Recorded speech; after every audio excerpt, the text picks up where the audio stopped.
heard your future husband will be in town for your birthday this weekend. I glanced over at my best friend and gave her a pointed look. Seven knew that I was up to talking about anything except that. Except him. I was regretting telling her about the arranged marriage I was going to have. Now it was all she ever wanted to talk about.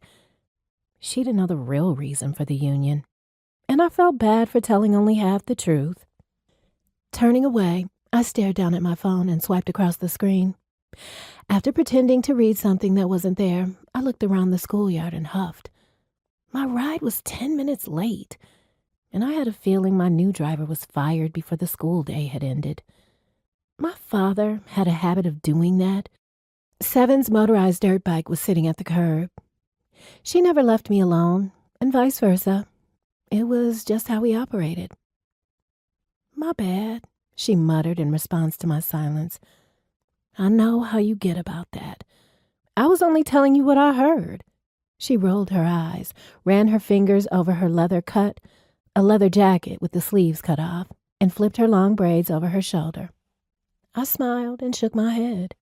Seven was a badass biker teen. I'd learned so much about the motorcycle club scene because of her. Her father was the president of one of the local clubs, and her mother was the president of another. I'd never heard of an all-female biker club before, let alone one where all the members are black. It was dope, and also one of the reasons we got along so well.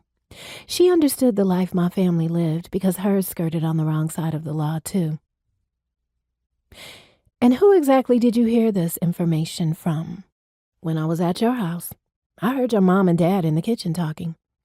My head whipped in her direction, and she raised her hands. "I wasn't eavesdropping, if that's what you're thinking." I knew she wasn't, but I was still shocked she'd heard that.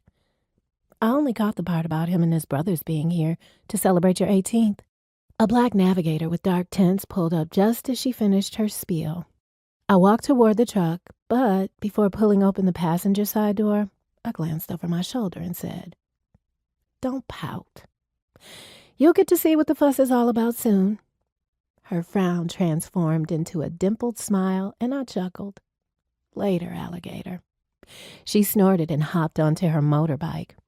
I waited until she sped off to get into the truck, and when I did, I got the shock of my life.